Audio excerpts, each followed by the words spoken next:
You have to admit everyone. Hello, good afternoon, everyone. Sorry for the slight delay. So welcome and thank you for joining us today. So firstly, we would like to inform you that this session will be recorded and posted on our website in the days following the webinar. So you may use the Q&A section to ask questions, as they will be answered at the end of the session. So we would first like to give a warm welcome to the session Professor Slagiana Tazeva, who has joined IACA as our new Dean.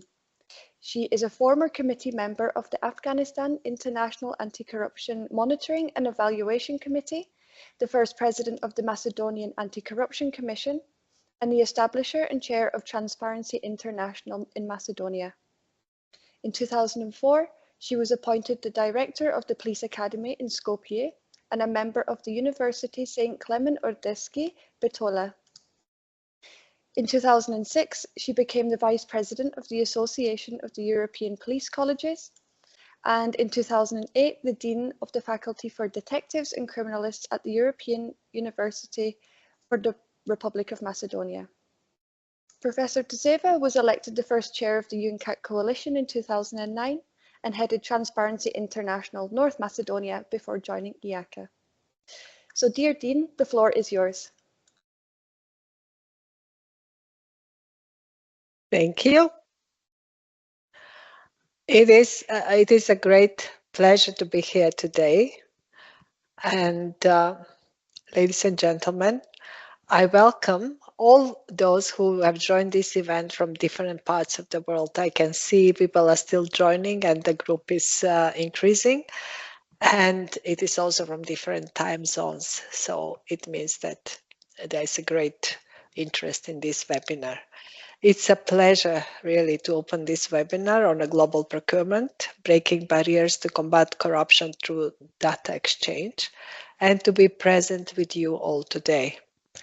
At the IACA, we believe that transparency and accountability are vital to combating corruption, which can be ensured through effective data exchange.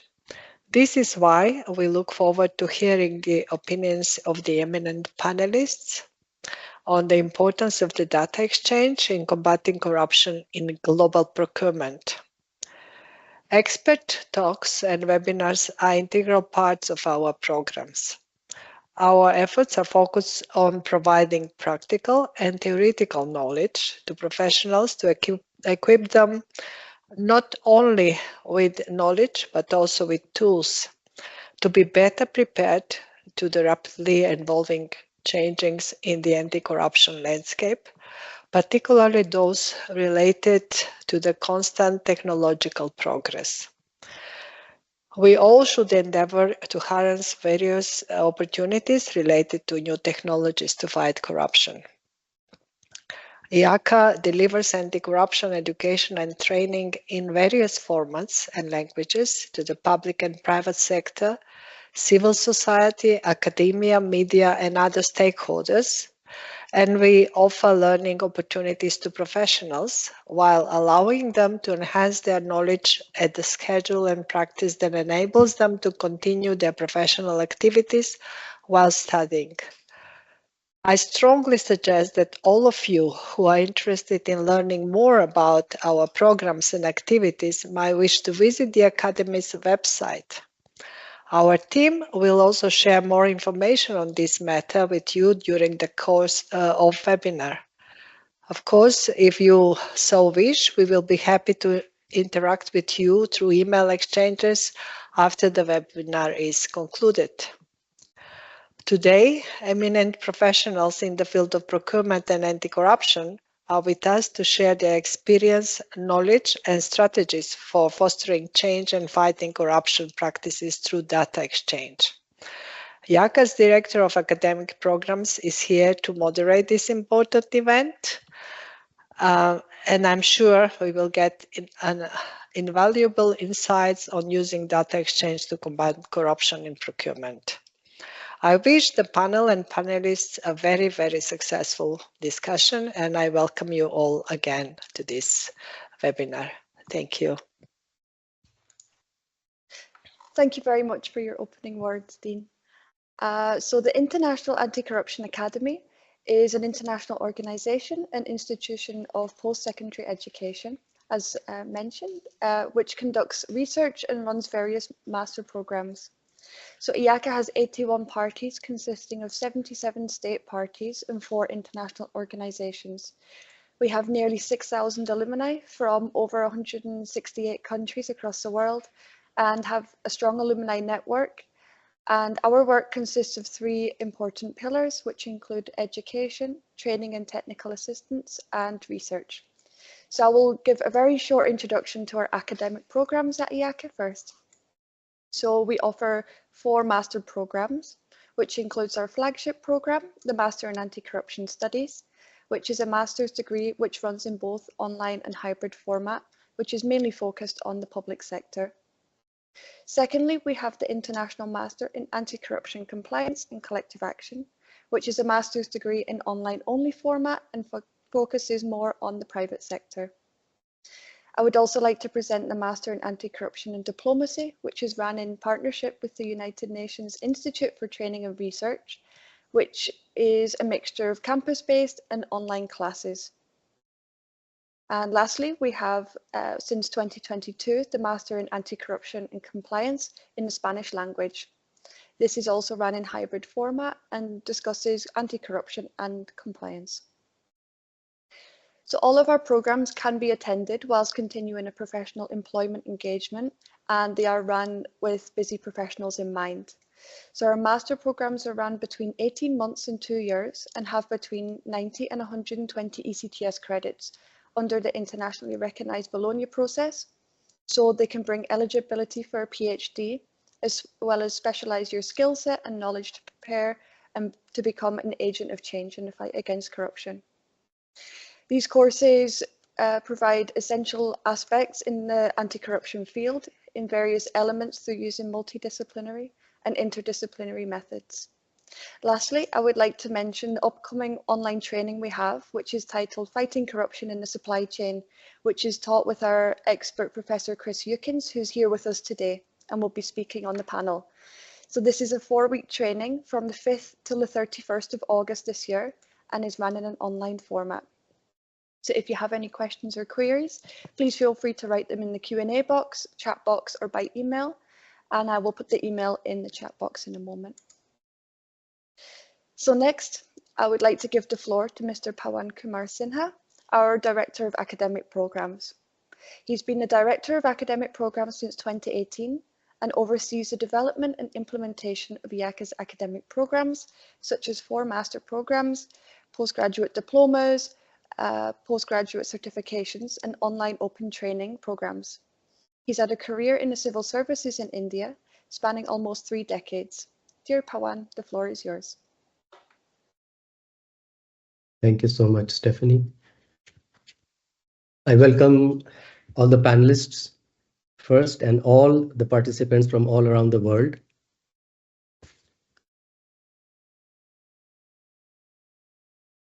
I will just, let me take command of the, yeah.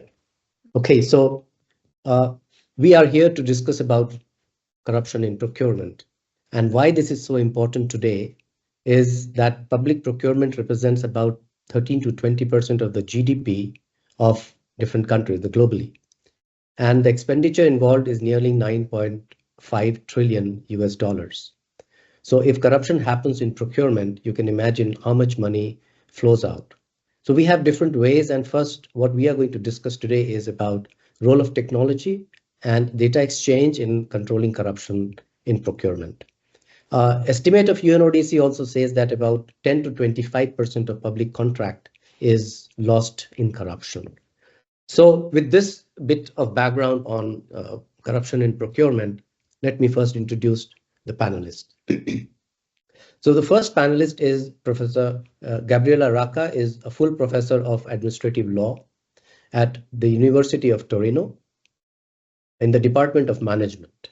She works regularly with Italian and European institutions, including the European Commission, on research issues in public procurement, building networks, and connecting them in different projects. So a warm welcome to you, Gabriela Racca. Then we have Isabel Rosa. She is the Director of Finance Studies and Strategy in IMPIC, the Portuguese Public Procurement Regulator. She has worked for 6 years for European Commission in digital procurement policy. She has over 34 years of professional experience with around 26 in leadership position in several areas such as digitization, digital transformation, data, public procurement, and public governance. So welcome to you as Isabel as well. Then we have Laurence Folio Lalio. She is a professor at University of Paris, Nanterre. She works regularly on global procurement issues, including through the World Bank, the African Development Bank, and other leading research and development institutions. A warm welcome to you as well. And finally, Professor Christopher Eukins. He serves as the Lynn David Research Professor in Government Procurement Law at the George Washington University Law School in Washington, D.C. He lectures and works with colleagues and students around the world in the rapidly globalizing public procurement community. Indeed, Professor Eukins also teaches on our master's program. And as you heard, he is also holding a 1-month training program in procurement. So a warm welcome to you as well, Chris. I will slightly, this panel discussion will be in a different mode than we normally do a webinar. As a moderator, I will not be intervening between one panelist to another. So I will slightly give you a bit of flow how it is going to happen. And of course, at the end, we will have question answers. So please put your questions in the Q&A session. Somebody, if you want to put your ideas or some impressions, you can also use chat, but we'll prefer the questions if you want to be answered by the panelists to put in the Q&A session, in the Q&A part of this webinar. So today's panel basically will explore the practical and legal implications of exchanging vendor information digitally across borders to counter corruption. This is also a focus of a book which Professor Racca and Professor Eukins are editing under the auspices of the Public Contracts in Legal Globalization Network, launched by Professor Jean-Bernard Obi. He's from Sciences Po University in Paris. So Professor Racca will open today's panel by discussing the innovations underway in European Union to allow governments to exchange contractor information digitally.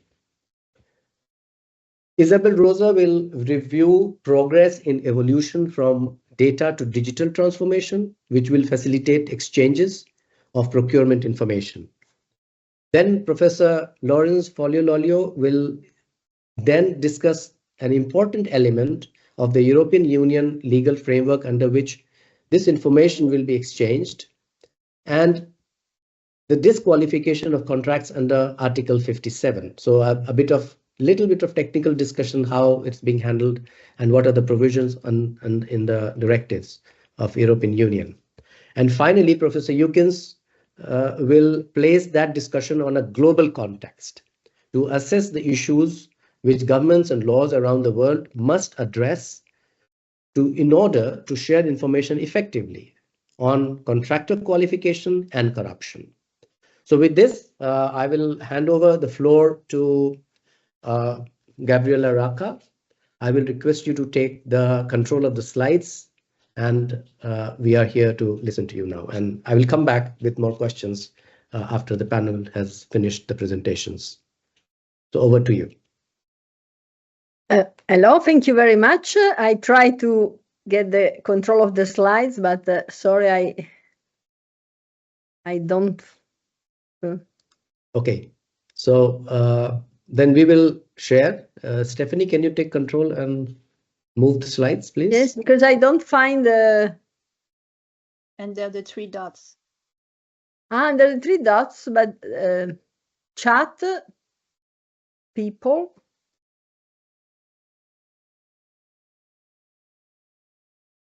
Can move Sorry. the slides. Yes, if you do it for me, sorry. Thank you very much.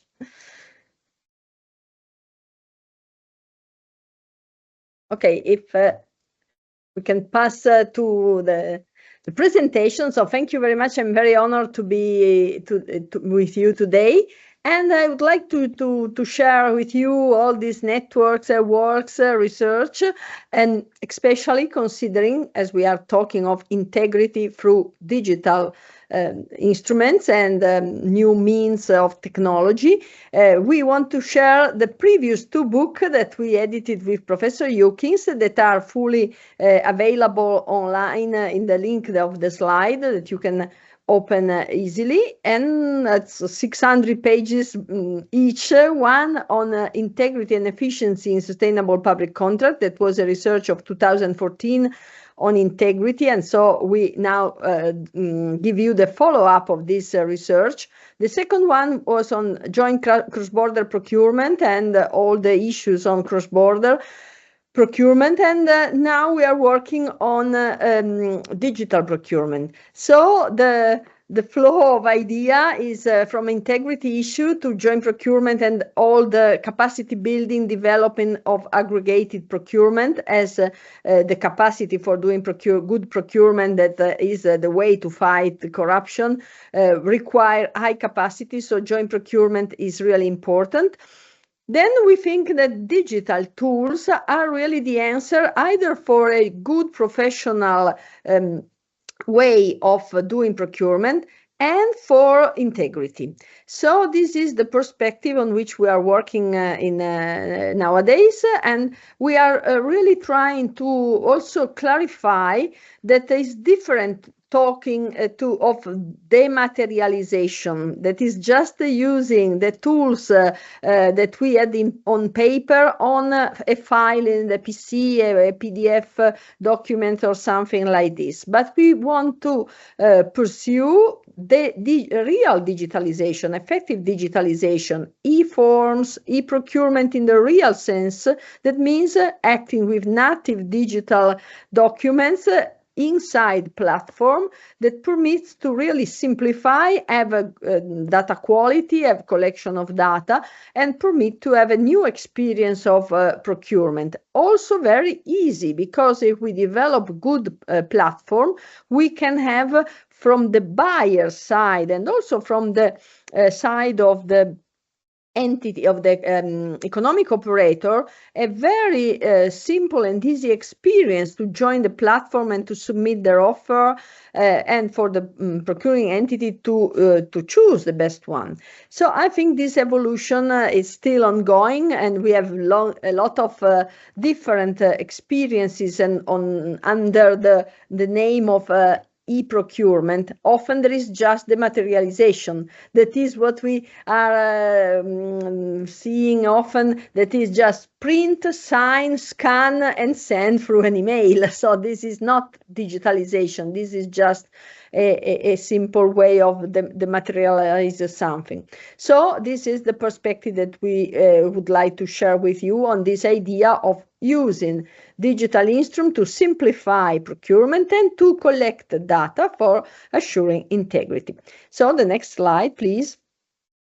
Yes, in the procurement process, we consider that the transformation, the digital transformation, require a transformation of the complete procurement cycle. So from the definition of needs to the qualification of economic operator, the evaluation of tenders, the award, and then the execution phase. So we have to take into account the digital transformation, really digital transformation, and not just dematerialization, from the very beginning to the end of the procurement cycle. And how we can do this? Well, from a perspective of our research through the adoption of platforms. So platforms that can receive in e-forms, that are this document that has to be directly included in the platform, and permit to develop all the stages of the procurement in a digital way. And what is 2 points, just because the time is short, and we have to just to give you some idea, maybe to propose further development in this research and your participation and your question. One is the qualification of economic operators. We realize that also at European level, we don't have in place effective tools for overcoming all the question and the problem of certificates. Just an example of the Italian anti-mafia certificate, the certificate that declare that you are not a mafia supplier, but this is often completely useless. So we have to overcome this and concentrate the attention of the fluxes of money, capitals, money laundering, and how the money passes through all the person that participate to inside the activity of the supplier. And this evolution permits to overcome the requirement of certification, the self-certification that is still in place in Europe, and require the idea of having a digital control of the reputation of the supplier and of the qualification of supplier, either exclusion grounds and qualification grounds of the supplier. And this could be shared in all legal system, not only in the European one and in the national level in Europe. The second point is that at the end of the procurement process, all the invoicing and so the payment and so the last moment in which the money is paid for the execution of the control of the procurement. Very quickly, the Green Pass, the idea of having a kind of certificate, a QR code that permits to check the capacity of the supplier and the evolution of the e-forms as mandatory. Obviously, in all this perspective, we can consider the data that we have also new technology for procurement of works, mainly for the building information modeling that permits to develop a project as a digital twin of the work of the facility that we want to build, of the schools, of the hospital, and so on. And this is a great evolution that will be added to the procurement process, but is still to be developed, and so it's to be used regularly. So this requires a lot of capacity. So I think we can just pass very quickly to the next slide, but I will come to an end and let it for the further discussion. Just one word on this. To finish, we have different systems to check the qualification of supplier. We have the debarment, across debarment. In Europe, we have the self-cleaning as a ex-post system, while the idea of compliance system is an ex-ante system. So I think it would be interesting to go deeper in these different models and try to clarify which are the advantages, obviously, of prevention. And so the ex-ante model of compliance system is absolutely required, and also the risk management issues. So just the last one, if you pass to the next one, exclusion ground, no, please go to the other. We can skip this. We can also skip this. And we go to the last one, where we are considering the different system. Yes, this is on how to clarify this aspect. The case law, I won't say any words on this, so maybe I can just finish this here for the moment, and I'm ready to answer your question in the further part of the discussion. Thank you very much.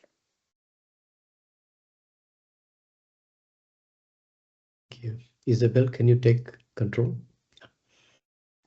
Yes, indeed. I think I have the control on my side.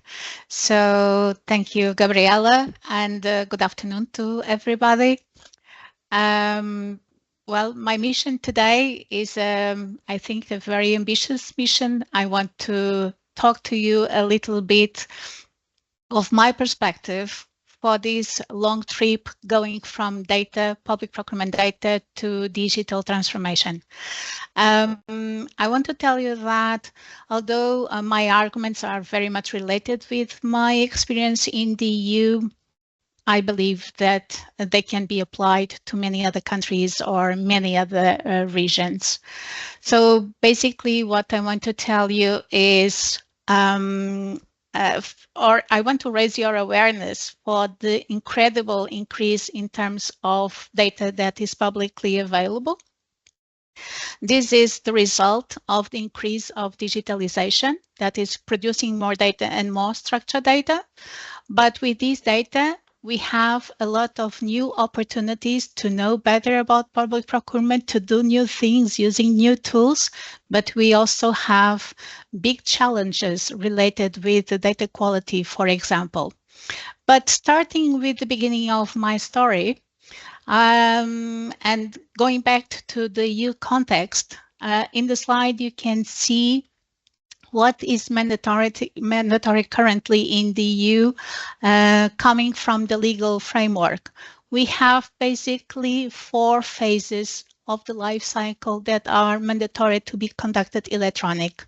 These 4 phases are the publication of the notices, the access to the tender documents, the submission of the proposals or the bids, and also the acceptance of electronic invoices. The first 2, e-notices and e-access, they are mandatory since April 16.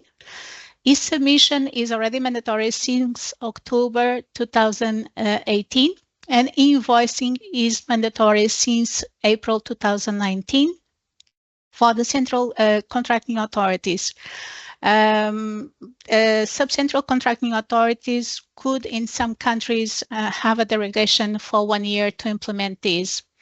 What I want to highlight here is, although we have these 4 mandatory phases to be conducted electronically, we noticed that countries went much further.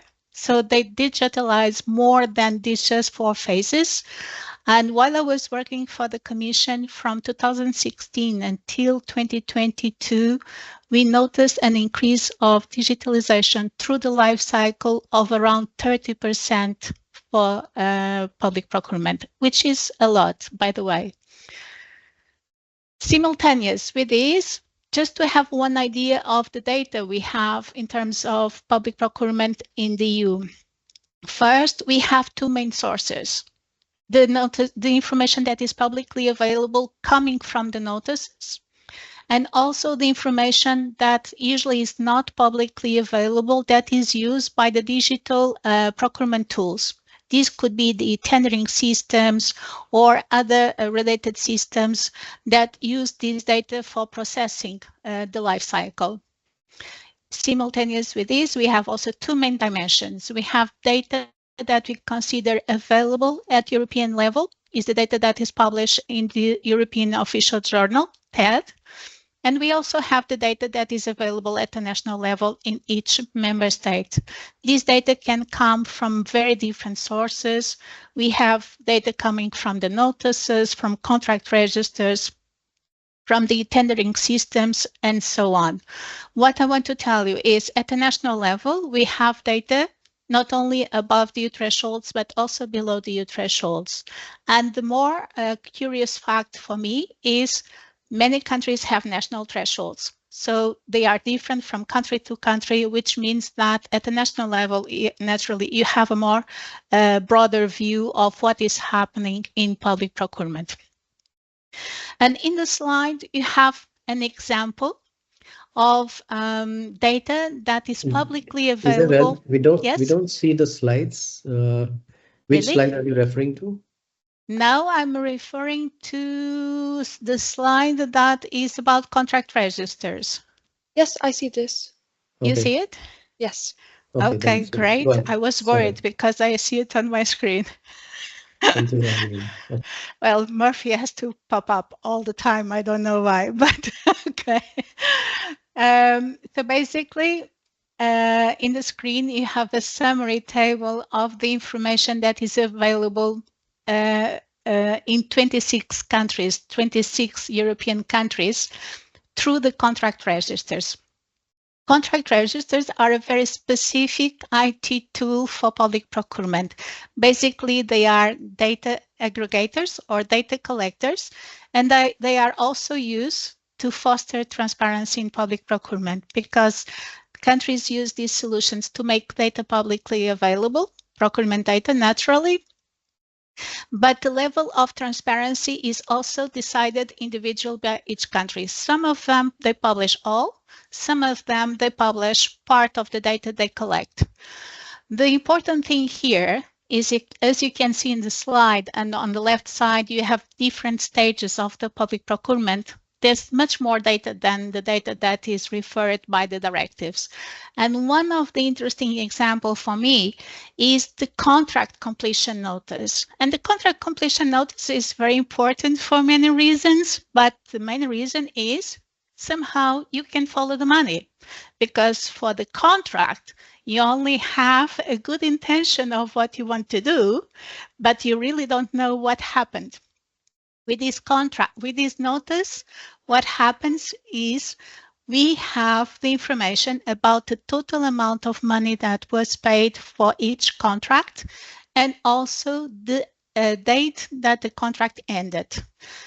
Plus, if there's any difference between these two values and the ones that were in the contract that was signed by both parties, the contracting authority has to justify the differences. And we already have this information publicly available in 8 countries. It's huge, because you don't know only what happened for the pre-award, but you also have one clear view of what happened on the post-award. Something else I want to highlight, information that is publicly available is not the same as open data. Part of the information that you can see in this slide is available on the open data. That means you cannot only see it, you can also use it. And this is quite important. But let's speak about digital transformation. That is a sentence that everybody's used every day about so many things. What does this mean in terms of public procurement? First of all, digital transformation is different from digital procurement. So digital transformation is using digital tools to transform or to include a deep change in public procurement. This can be about, for example, creating a new product, creating a new service, changing your process, or even creating a new business model. Examples. In the medical area, it's quite common today that you use 3D printing for producing the medical prosthetics, which is something very different from the past. So in the past, through public procurement, you are buying a product. Today, you are buying a service, because when you move it from a conventional medical prosthetic to a service, a 3D printing service, it makes all the difference. To start with, you need an IT guy to know a little bit more about the service. Another change that can be introduced in the process, for example, it happened in Finland, where they are using RPA, which is robotic process automation, to validate the invoices. So this is not done manually any longer. They use this technology to connect different e-procurement systems, and this is automatically done currently in Finland. Another example that was somehow already mentioned by Gabriela, you can use technology to connect e-procurement systems to the national databases. So if you want to know if a supplier has the taxes paid, his situation is okay with social security, with taxes, with criminal records, you can connect directly to these national databases. Many countries in the EU are doing this currently, and this is changing the business model completely, because the implementation of this model also transformed, for example, the payment of these documents or certificates that were used in the past.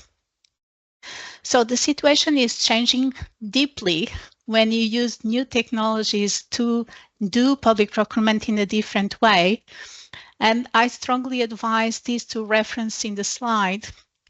These are two important studies. The first one coming from the World Bank from 2021, listing 20 use cases they identified worldwide. The report that was conducted by the Commission, I had the privilege to be part of the team that was working on this study, and we have 96 cases that are covering 70 countries worldwide. For me, the reference and the reason why I have these two studies here is when you want to do something new, you should speak with others that already passed through the experience, especially if it is about technology that you don't know so well, especially if it is about using AI for the first time, for example. And in the study of the Commission, for example, you have the information structured in their website, and you can use some parameters, for example, to try to identify the cases that are related with the prevention or fighting corruption. I was just trying to do this just before this presentation, and currently we have 13 cases using mostly AI for helping to fight or preventing corruption in public procurement. But the cases are quite broad that you have there, quite interesting. And the most important thing is the lessons learned with these projects, because not everything was pink or gold. In some cases, there are projects that went a little bit south or different from the initial expectation. And the contracting authorities or the public entities were honest in saying, if we knew better, we would have done it in a different way. There's information about the budget, the time, the technology that was used, and I strongly advise those that have not tried to do this type of projects yet to try to understand what happened with others. But one of the key lessons that we learned with this study was about the relevance of data. Data is the base of knowledge. And one of the important things that is clear from this study is that most of these technologies are data dependent. So if your data is not good enough and you are using, for example, huge sets of data with errors or inconsistencies to train AI, you're going to have a lot of problems with the results of these algorithms. They're going to advise you in the wrong way, or they are not going to help you. In fact, they are going to propagate the error that we already have in the data. What I want to highlight is data is the source of knowledge. If you don't have good data, you are not able to know what is happening in public procurement. If you want to fight corruption, or if you want to prevent corruption, good data is key to understand what is happening, is key to measure what is happening, and is also key to understand what you can do in the future. Is very, very critical, I would dare to say, to try to change public procurement if you really don't understand where you are currently. And with this, I ended my presentation. Over to you, Lawrence. Thank you. Thank you very much, Isabel. I'm taking control, I hope. So I'm supposed to be here. Is it okay? Yes. Yes. Mm-hmm. Okay. So thank you very much, and I really appreciate being part of this online event dealing with a hot topic, which makes anti-corruption, governance, and public procurement issues. And my purpose will be to introduce or present the way the European Union actually is dealing with the fight against corruption under the EU procurement framework.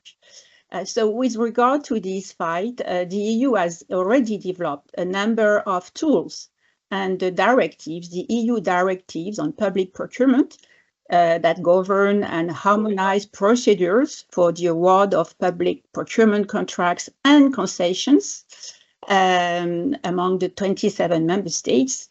These directives already include provisions designed to ban corruption from public procurement.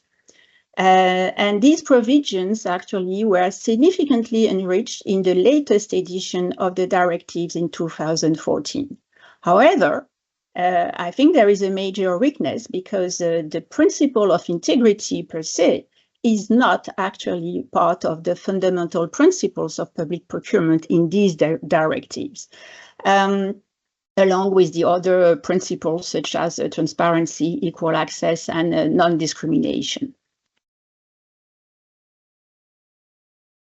So actually, there are different ways to detect cases of corruption through the public procurement processes. Several entry points that could be during the preparation stage, during the planning, the identification of the needs, or even sometimes unsolicited proposals coming from companies.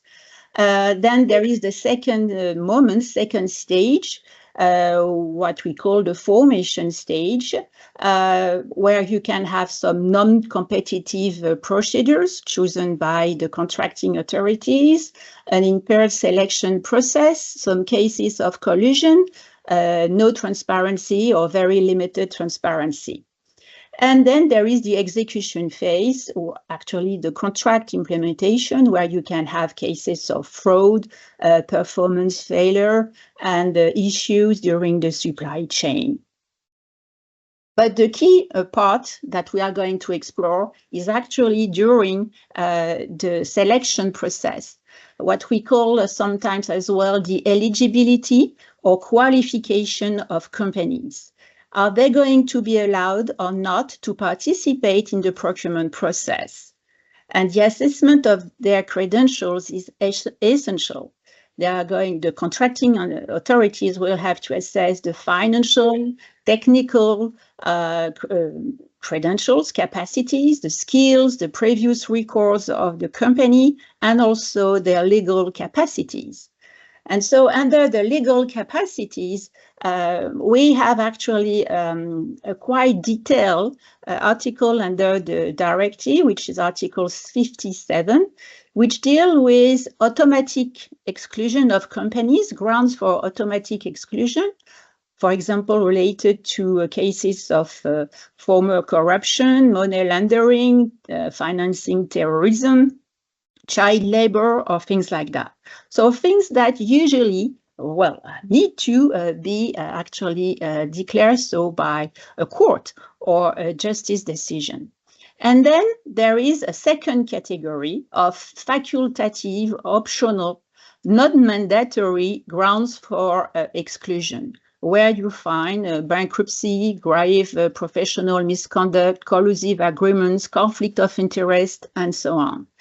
And of course, this category and this separation of categories, that's something which is actually quite common in other legal systems dealing with public procurement. But this second category of non-mandatory creates some issues for the contracting authorities, because then they need by themselves to assess the situation and to be able to decide if actually the company will or not be able to participate. So all of this work is of course based on documents, information, and data produced by the system or sent by the companies themselves. So it's very important at that point, of course, the way these data are collected.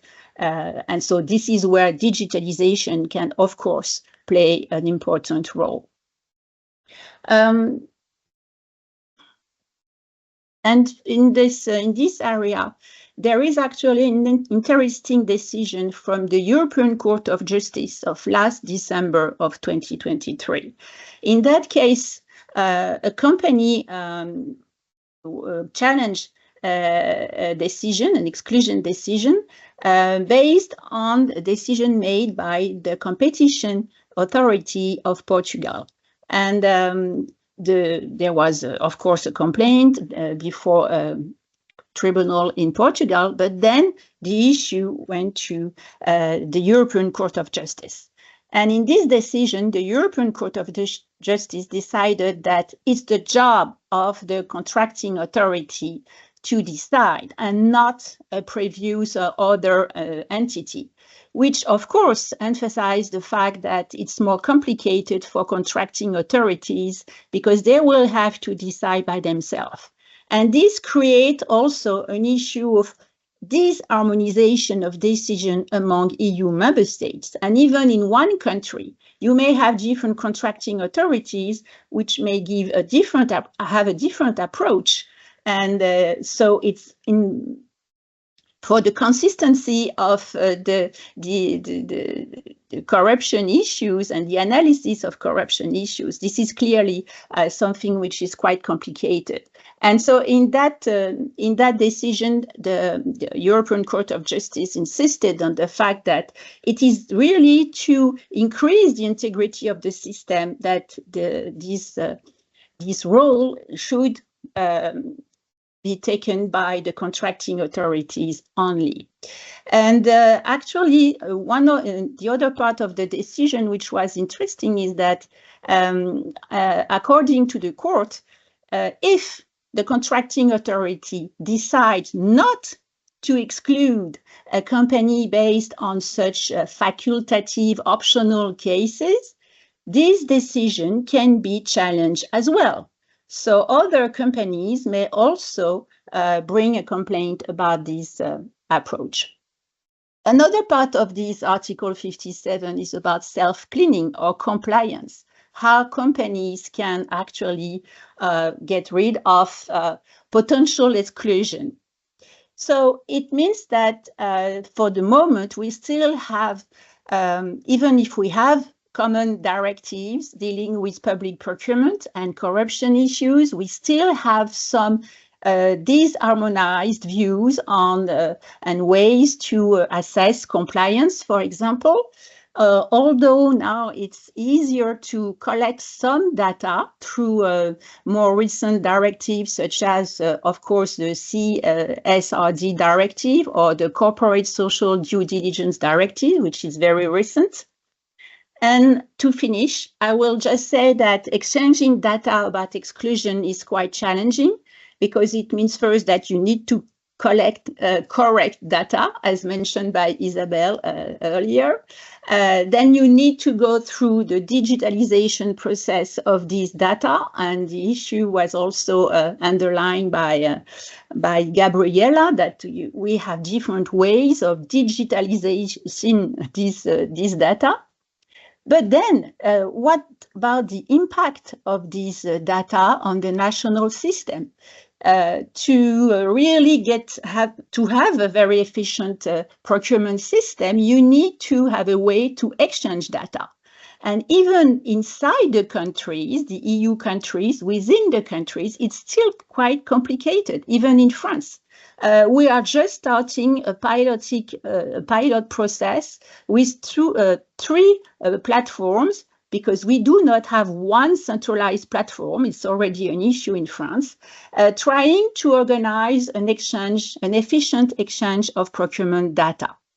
So there are issues within the countries themselves. Then you have also an EU impact. So how do you really exchange data between EU member states? And then at the international level, of course, it's getting even more complicated.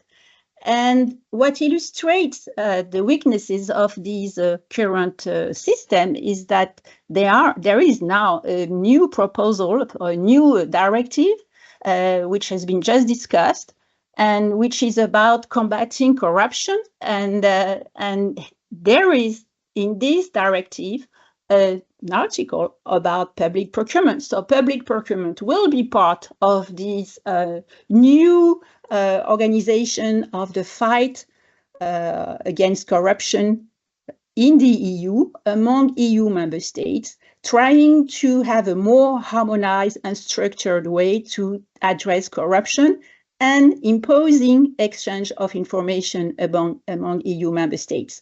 So now I give the floor to Chris for the rest. Thank you.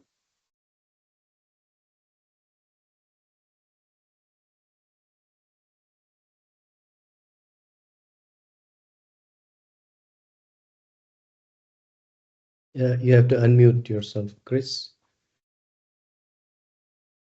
Thank you very much, Laurence, and greetings. Several of my former students from IACA are in the audience today. Very nice to see you all. I'm very glad you could join.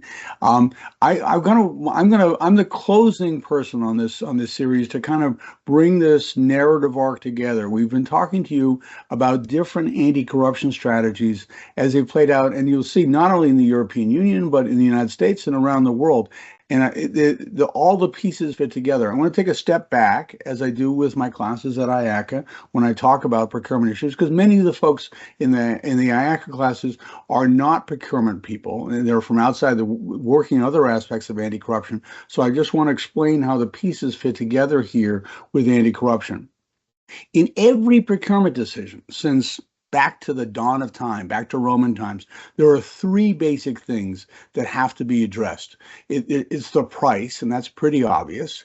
It's the technical aspect. How will the contractor address the problem? That's the technical aspect. And will the contractor be able to do that successfully? The third element looks at the contractor itself. What are the qualifications of the contractor? And as you can see, the second and the third elements overlap in some ways, but we can really deal with contractor qualifications. How do I feel about Apple? How do I feel about Toyota as a contractor? That's contractor qualifications.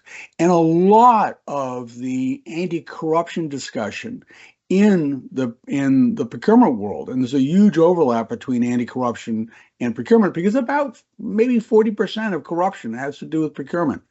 A lot of the overlap has to do with contractor qualification, and that's why we've been focusing today on contractor qualification. Now, one of the things that we really worked on very hard in the IACA courses is the correlation between good procurement and anti-corruption. When we started the courses, there were actually a significant number of voices in the procurement world, which if you're in anti-corruption, you don't really hear these voices, but there were a significant number of voices in the procurement world that said anti-corruption is just a pain in the neck. Anti-corruption just slows down the procurement process. We have to stop all these anti-corruption efforts because they're making procurement so much more difficult. And we have to figure out how to deal with those voices. And the answer is, and a lot of this has been developed through the coursework we've done at IACA, is that anti-corruption and good procurement are actually the same thing. If you look at the systems that are used for dealing with anti-corruption in procurement, things like contractor compliance, contractor exclusion, the issues we're talking about today, effective competition, all those things which are about good procurement are also about anti-corruption, that they work hand in hand. And that's a very important insight that IACA has helped us develop over the last decade, because it means that the two camps don't have to fight with each other. They can actually work together. And what I want to talk about today is how we put those pieces together. I'm going to be using a case study of international agreements, international trade agreements, just for political reasons. When our subsequent conversation with Pawan, we'll talk about alternatives, but the simplest way to do it right now is through trade agreements. I just want to, before I go forward to, I also want to look backwards. So for those of you who are thinking about anti-corruption in procurement in your countries, I hope you've seen the building blocks that we've talked about today. First of all, there's almost certainly going to be legal changes. And there are models out there. For instance, the UNCITRAL, the UN Commission on International Trade Law, that's a model. There are models in the EU. There are models in the US. There are many models now out there for affecting change on the legal side. There's also technical changes. That's what Gabriela and Isabel were talking about, the technical changes that you have to make to systems. Those are very important, and they're really very critical, because how the technical change is done affects how effective an anti-corruption tool will be.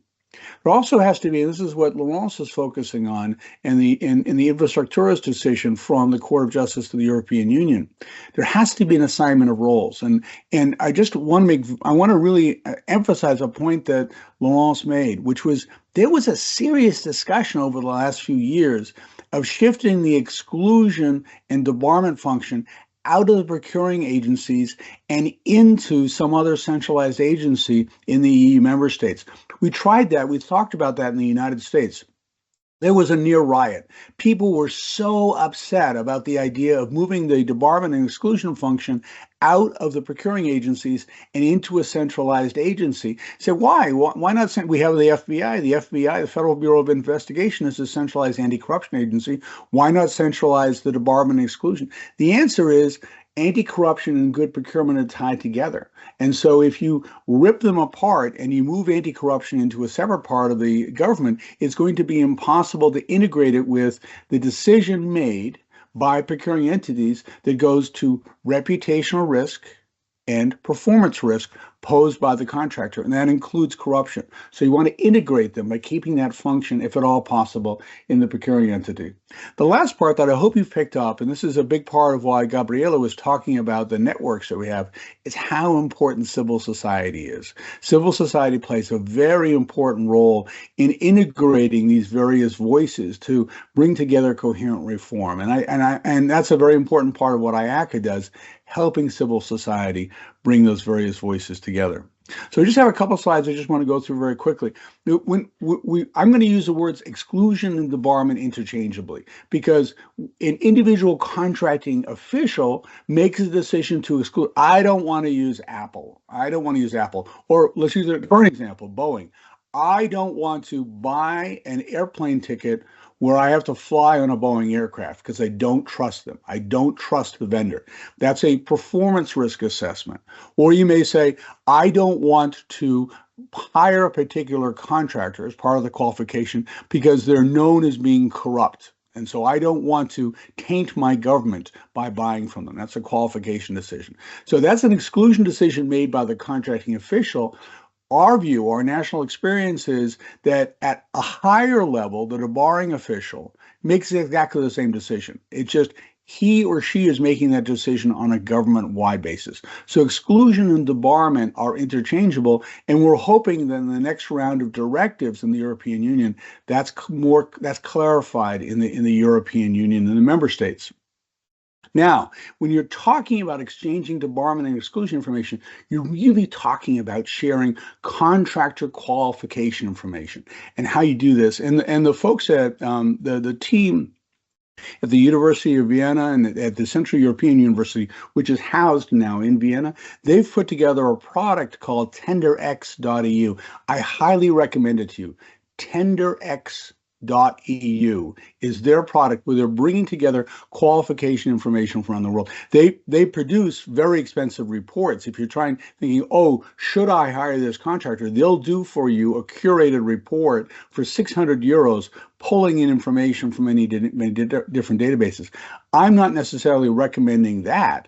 I am recommending the model, though, because it's very interesting, because it's pulling in this contractor qualification information from around the world. Again, it's tenderx.eu. So when you're talking about setting up these systems, and it means setting up an interchange for the systems that Isabel was describing, the first question is, how will the information be exchanged? And the second is, what qualification and exclusion information will be available to the digital exchanges? So we said, well, that's not two separate questions. That's one question. It's how will we set up a system, for example, to exchange information between Bolivia and the United States on contractor qualification risk? That's just one question. The problem is it isn't really, and this is where the legal issues come in, because in some systems, information is not transparent. So, for example, in our system, contractor performance information is not available publicly. That's because the contractors have been able to persuade the government that this is proprietary information. Foreigners, people outside the United States, say that this is insane. Of course, performance information is public information because it's performance on a public contract. and yet it isn't necessarily available. So these are the issue of what information will be available is actually different from how it will be available. How will it be available once there's a political and legal decision to make it available? How will it be available is obvious. It's through public databases that will be available to other countries as well, importantly, to citizens of the state themselves that are paying for these products.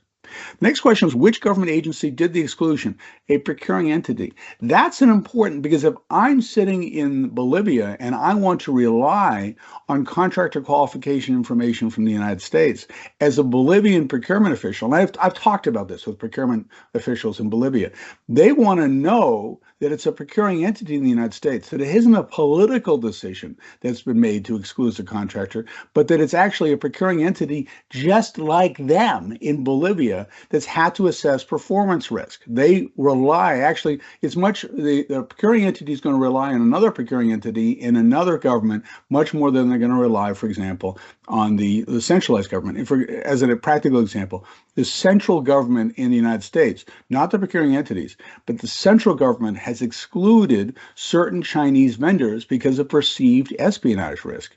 That's largely a political decision. And other procuring entities in other countries, the Bolivian contracting official may say, look, that's a decision that the United States made for geopolitical reasons, but we don't want to buy into that decision necessarily. The next question is, who is the vendor? Who exactly is the vendor? And you say, well, that's pretty easy. Yeah, we can identify the vendor. But that ties into the next question. Why was the vendor found non-qualified or excluded? And you say, well, that's obvious. If you're going to exclude a contractor, look, this is the infrastructures case. This is what Professor Foliolali was talking about. Of course, you'll publish the reason for why you're excluding. The answer from the United States is no. We don't publish the reason. It's insane. We don't publish the reason. We only publish a list. A contractor will be listed as excluded, but we don't publish the reason. Why do we not publish the reason? The answer is we're lazy. The agencies are lazy. They don't want to be bothered with people calling up saying, well, you excluded this contract for this reason. Let's talk about this. They don't want to have court challenges. So they just publish a list. The list is basically useless, because if I'm a Bolivian procuring entity, a contracting official in Bolivia, in La Paz, I can't just rely on a list, because, again, I don't know if the United States has excluded the contractor for political reasons. So I can't rely on a list alone. I need to know the reasons. So this issue of publishing reasons is actually really important. And by the way, the reason I know American agencies are lazy is because a close friend of mine who used to be a debarring official, he published the reasons. He proved that it's easy to publish the reasons, but the American agencies don't, because they don't have to. They're not required by law to publish reasons. If they were the European Union, they'd be required to publish the reasons. That's what the infrastructures decision is all about. This is where comparative law becomes really important, because it begins to show the obvious failures in agencies, certainly in my own country. The last is, how is the debarment done? Is the process reliable? And you think, well, this is pretty obvious. It's actually not so obvious. I was talking to a student yesterday who comes from a country in the Caribbean. The exclusion process is done on an ad hoc basis. There's not a clear process in her country. And among other things, that raises significant risks that the excluding official, the debarring official, will himself be corrupted. He will be bribed. So when you have an incoherent process without a clear accountability, you potentially have a real problem. So the question of process is very important. And our hope is that the European Union, in the next directive, regularizes the process for the member states so that other nations around the world can rely then on the exclusion information from the European Union member states. So the way forward to deal with this as part of the digitalization process is to put this in free trade agreements. You can put this is the simplest, easiest way to do it, because free trade agreements are moving forward relatively rapidly. We talked to the Dean, and we talked about the beginning of the process. The Dean was very involved with the UN Convention Against Corruption. I asked a few years ago, the guy, God rest his soul, he's a wonderful guy, and he's not with us any longer, but I asked him, he's a key UNCAC official in the UN, I said, when will the UN Convention Against Corruption be amended? And he looked at me in complete horror. no, that's not going to happen. No. So it's the UNCAC in many ways is frozen, and so UNCAC doesn't become a good vehicle for doing this. The free trade agreements are a possible good vehicle. And I used to use here an example, the US-Mexico-Canada agreement, talking about why you can exclude contracts, because this is a sensitive trade issues. If you can just in a very arbitrary way exclude a contractor from a country you don't like, you got a problem. So trade agreements tend to start to map this out. The next generation of trade agreements could address the issues we just talked about in the previous slide. They could address how vendor information be exchanged, what information exchange, which agency should make the decision, who is excluded, why they're excluded, how vendors are excluded. And if you don't lay out a clean process, a clear process, there's another set of agreement called bilateral investment treaties. Bilateral investment treaties have very significant procurement elements to them. There could well be challenges under bilateral investment treaties if the exclusion and debarment process, as it gains momentum, is not done in a well-structured manner, because there could be challenges under bilateral investment treaties. So it makes sense to make sense of this world through the free trade agreements that are evolving and are relatively flexible, relatively fluid compared to the UN Convention Against Corruption. With that, I'll stop talking and turn the floor over to you, Pawan. Thank you so much, and so much to talk about, and so much new information which we got. I will very quickly summarize, but there are some questions which are coming up, and we have few questions which is very relevant. I'll pose that. So as Gabriela mentioned about the joint procurement, which is very important, and maybe in the international scenario, and the qualification of economic operators. Isabel, you mentioned about the quality of data and the problem and the training, and of course, technology to connect the national database. My question will next come is about the international database. So we will come there. We also talked about the learning experience basically that we had. So that was again, if we have already learned and some things are happening, then how we can bring it there in our system. And Lawrence, you talked about self-cleaning and basically the compliance system. So and in total, I think Chris Yukins already mentioned bringing everything together and on procurement. So, but I have a few questions, but let me first take the question which is available there. Mr. Slavomir Redo, he asked a question. It says to Professor Raka, digitization of procurement begs the question of algorithm that will be worked out and how the adjudication of public procurement or purchasing with their use or could or should meet the anti-corruption standards and norms. This is one part of the question. And second is what sort of controlling procedures, and he gives an example, the source code, for example, could or should be in place, or do we have any good practices? Can I answer? Yes, please. Okay. Well, a huge question. The problem is that we consider to evolve platform, and maybe platform that would have algorithm to order the offer that we receive. But the difference is, and this also Isabel can help me. We don't want to have a black box like the big e-commerce platform. We want to evolve platform with a well defined algorithm and a choice that can be done according to all the principles that we wanted, the desiderata of any procurement system. So the problem is to evolve this platform, but having inside for the choice public algorithm that will not include and have discrimination or any other issues that we have in private platforms. So we have now in Europe the gatekeeper.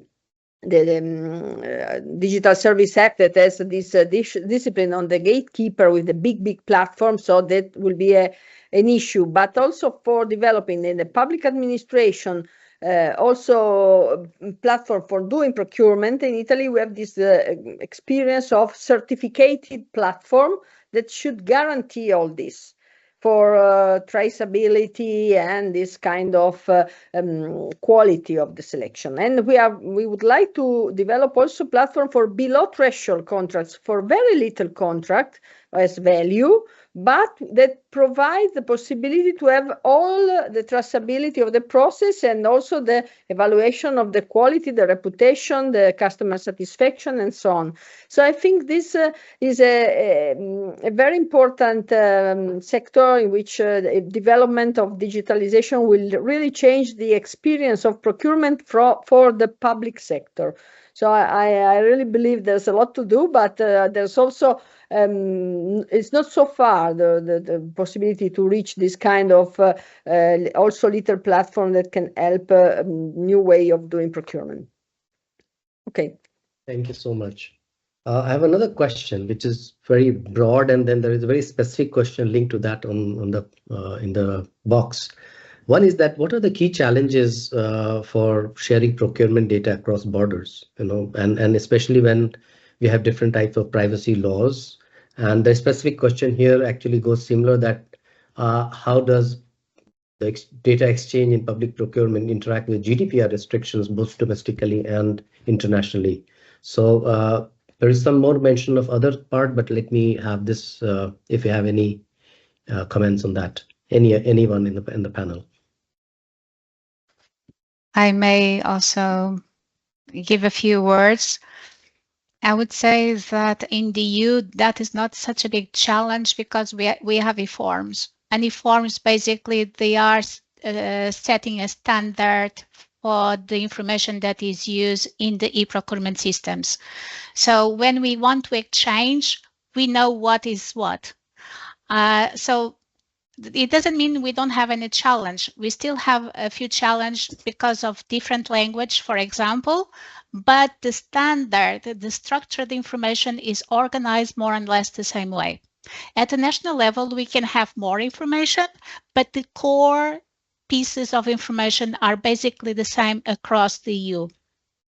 If we think outside of the EU, yeah, the challenge is very big, but we don't have what we call a global standard.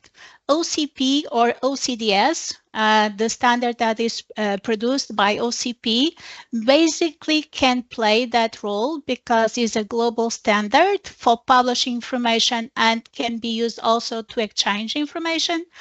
But I would dare to say that the key here is about having open data. If you have the information on public procurement with the open data format, that means this information is available with a tag, in the sense that is the price of the contract, that is the estimated value, that is the name of the buyer, the name of the seller. You know what is what, and you can get this information for your own needs. So if all of us provide information in open data, although we don't have a unique standard yet, or maybe this will never happen in the future, but the data is available and you know what it is. So basically the point is not giving transparency just for showing what we are doing, but providing transparency in an accountable way. In an accountable way, I give you this information so you can reuse it. For me, this is a very important key point because this doesn't define any borders for any country, and at the international level, you can do it. Another challenge, of course, is where you can find this open data information. But some countries can have a central point to provide this information. And I know if I want to get information from the United States, where to get it. The problem is in some countries, this doesn't happen. You have this information spread through multiple institutions and multiple systems. And it's very difficult to get a cohesive vision of what exists and what you need and how you can use it. And that's my contribution. Lawrence has to speak something. Yeah, Lawrence, go ahead. Yes, thank you. Yes, of course, according to the privacy laws that are different from one country to another, and also many countries do not have privacy laws as well. So in that country, it's easier, I would say. But under the EU, of course, we have a common regulation on protection of data, personal data. But there are some exceptions even in that regulation for the exchange of information about criminal investigation, for example, with third countries, meaning countries outside the EU. So there are already some cases.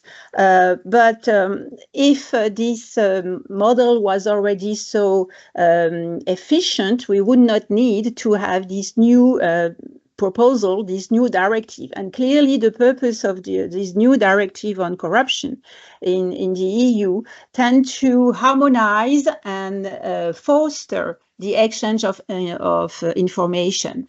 So it's really important. But just to give you an example of the differences among systems, when you have the World Bank publishing a list of debarred companies and even debarred individuals as being consultant, this is something unbelievable from an EU perspective.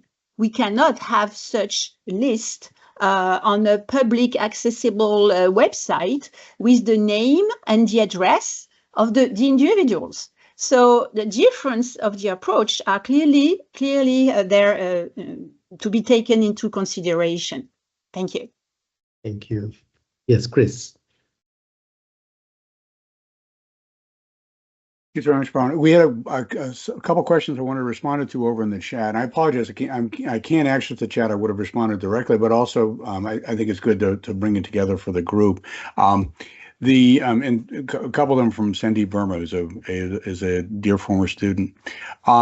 So one of the questions that Sandeep asked is, if we have more information, is there going to be more effective cross-debarment? We had the idea, so 10 years ago, we thought, wouldn't automatic cross-debarment be a wonderful idea? That if you were debarred in Tanzania, you're automatically debarred in the United States. So because that would terrify the contractors. They want to be very, very good in Tanzania so they wouldn't be debarred elsewhere automatically. And automatic cross-debarment has really failed because, except for example, among the multilateral development banks, the automatic cross-debarment is probably too severe. Among other things, it takes away the possibility of a contracting official to say, hey, I'm going to exclude you, or a debarring official, I'm going to debar you.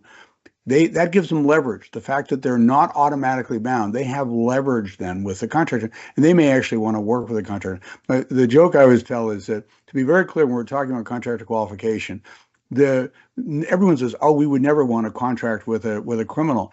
Many people in our intelligence community here in the United States want to contract with criminals because criminals do intelligence work very effectively. That's their job. They do it very well. There's a link. So the individual agencies have different approaches to the risk profile. And this ties into Ana Maria's question about how you deal with the contractor who may 5 years ago have a bad report card and now has a good report card, and also with Sandeep's question about how you're dealing with the issue of making sure that the contractor compliance systems are being checked.